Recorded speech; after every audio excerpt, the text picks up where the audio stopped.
श्याम सागर शास्त्री आप लोगों के समक्ष रखने जा रहा हूं विवेकानंद की कथा। देखिए, युवापद में एक बार विवेकानंद जी कलकत्ता के रास्ते से गुजर रहे थे। अचानक उन्हें किसी स्त्री की चीख सुनाई पड़ी। उन्होंने देखा एक घोड़ा गाड़ी पर एक महिला बैठी हुई है। घोड़ा बड़ी तेजी से भाग रहा है। महिला अपनी रक्षा के लिए पुकार कर रही है। विवेकानंद ने अपनी जान को खतरे में डालकर उस घोड़े की दौड़कर लगाम पकड़ी और महिला को बचाया।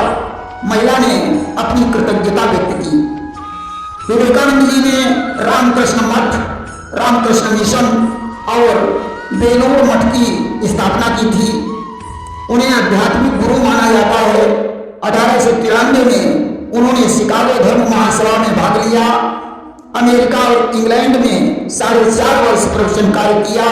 39.5 वर्ष की अवस्था में उनका देहांत हो गया।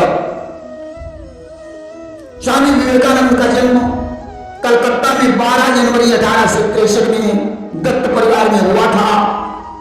इनका असली नाम नरेंद्र नाथ था।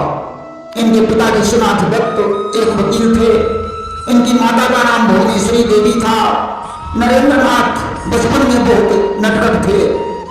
माता भुवनेश्वरी देवी ने उन्हें नियंत्रण में लाने के लिए सिर पर ठंडा पानी डालते हुए उनके कान में शिव का नाम सुनाया। ऐसा करने से बच्चे की चंचलता दूर हो जाती है।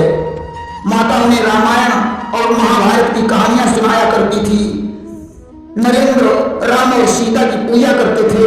हनुमान जी का दर्शन करने की उनकी प्रबल इच्छा थी।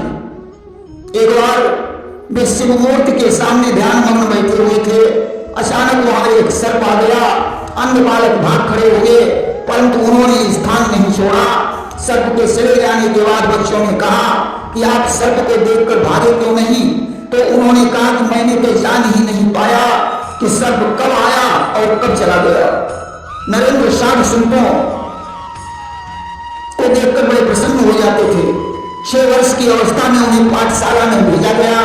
उनकी स्मरण शक्ति इतनी प्रबल थी कि एक बार जिसे सुन लेते थे वह पाठ में याद हो जाता था। 7 वर्ष की अवस्था में मेट्रोपॉलिटन संस्था में उनका दाखिला हुआ। इस संस्था के संस्थापक ईश्वर चंद्र विद्यासागर थे। कूदना, दौड़ना, गोलियां खेलना, मुक्केबाजी करना उन्हें बहुत पसंद था। जब शिक्षक कक्षा में नहीं होता था तो वे कक्षा को खेल का मैदान बना देते थे। कभी कभी साथियों को कहानियां सुनाया करते थे। एक दिन अध्यापक ने उन्हें पकड़ लिया और पाठ संबंधी अनेकों प्रश्न पूछे। नरेंद्र ने सारे प्रश्नों के उत्तर दिए। नरेंद्र को राजा और राज दरबार का खेल बहुत पसंद था। खेल में वे हमेशा राजा बनते थे। उन्हें पशु पक्षियों से भी विशेष प्रेम था। झूला झूलना, नाव पर बैठना भी उन्हें बहुत पसंद था। 11 वर्ष की अवस्था में कलकत्ता के बंदरगाह पर एक युद्ध पोत आया। नरेंद्र ने मित्रों के सहित उस युद्ध पोत को देखने का प्रयास किया। 1881 में उन्होंने बीए की परीक्षा प्रथम श्रेणी में उत्तीर्ण की। उन्हें संगीत से भी प्रेम था। 4-5 वर्ष उन्होंने संगीत की शिक्षा प्राप्त की। इसके बाद वे एक हिंदू संत रामकृष्ण से मिले जो कलकत्ता के निकट दक्षिणेश्वर काली मंदिर में निवास कर रहे थे। वे आध्यात्मिक समस्याओं को सुलझाया करते थे। सचमुच रामकृष्ण एक सिद्ध पुरुष थे। विवेकानंद ने उन्हें अपना गुरु स्वीकार कर लिया। 1884 में विवेकानंद के पिता की मृत्यु हो गई। वे एक वकील के दफ्तर में काम करने लगे। उनका जीवन अस्त व्यस्त हो गया। 1885 में रामकृष्ण को कैंसर हो गया। काशीपुर में एक उद्यान भवन को किराए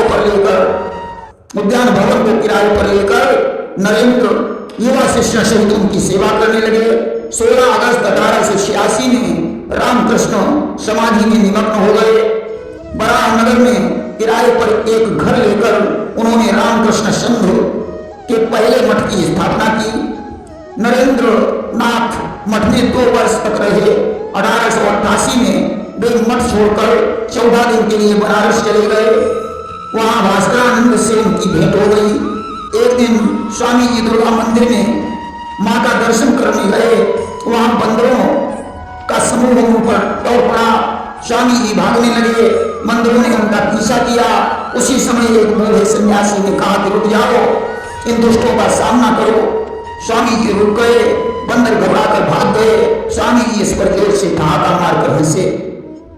हाथरस में शरदचंद्र गुप्त को उन्होंने अपना शिष्य बनाया और ऋषिकेश होते हुए पुनः बराहनगर लौट आए। 1 वर्ष बाद पुनः प्रयाण किया, गाजीपुर होकर वे कलकत्ता लौटे। 1890 में बराह मठ को छोड़कर उन्होंने फिर से भ्रमण किया। वे मैसूर और रामेश्वरम गए।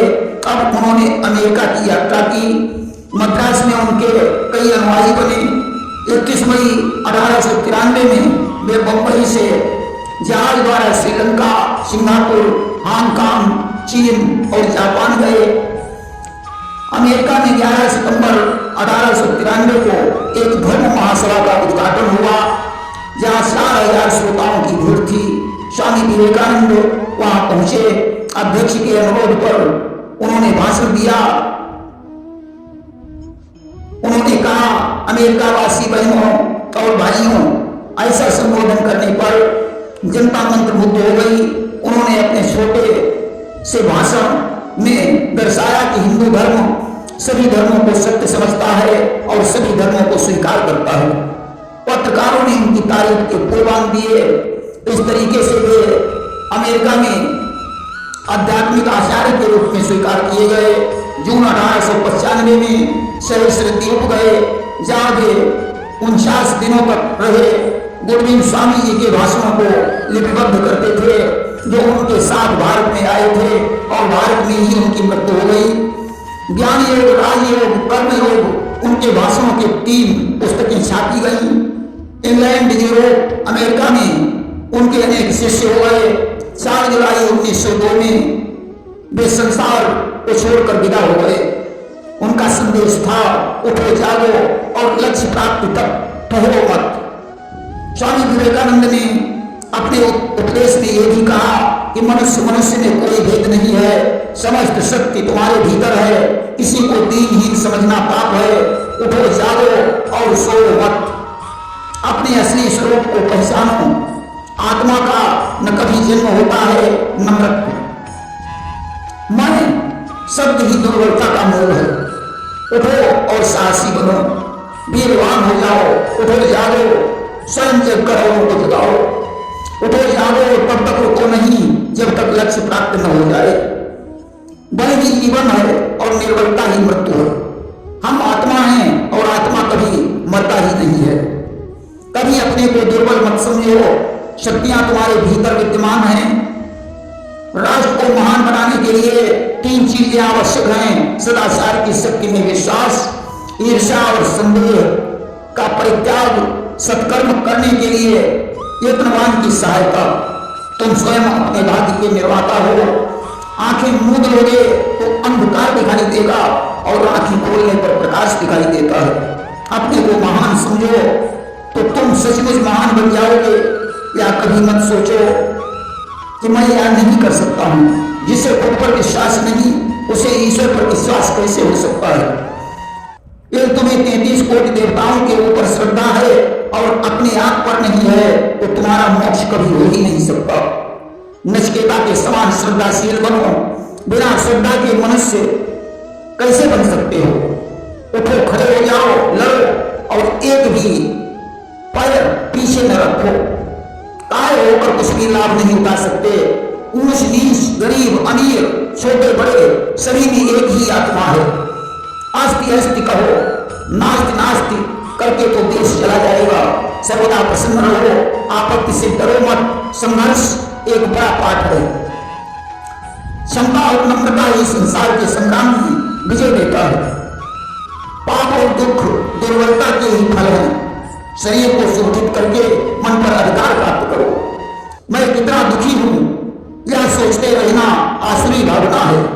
दुखी और कष्टों के लिए दूसरे को दोषी मत बनाओ। दूसरे को पापी कहने से बढ़कर और कोई बुरा कार्य नहीं है। तप और कठिन योगों की साधना इस युग में नहीं होती। इस युग में दान और दूसरों की सहायता की जरूरत है। पीठ पीछे किसी की निंदा करना पाप है। धन, यश, विद्या से बड़ा है चरित्र। पहले पवित्र बनो, तभी शक्ति आएगी। अंधविश्वास व्यक्ति का महान शत्रु है। हर काम की 3 अवस्थाएं होती हैं, उपहास, विरोध और स्वीकृति। साहसी बनो, सेवाभावी बनो, सफलता के पथ पर आगे बढ़ो, नेतृत्व करने की क्षमता रखो और संगठन करने की शक्ति रखो। मृत्यु पर्यंत कर्म करो, हिंसा और अहंकार को छोड़ दो, आलस्य को दूर भगाओ। संसार के संग्राम में तुम्हें वीर गति प्राप्त होगी, यही मेरी निरंतर प्रार्थना है। जय हिंद, जय भारत।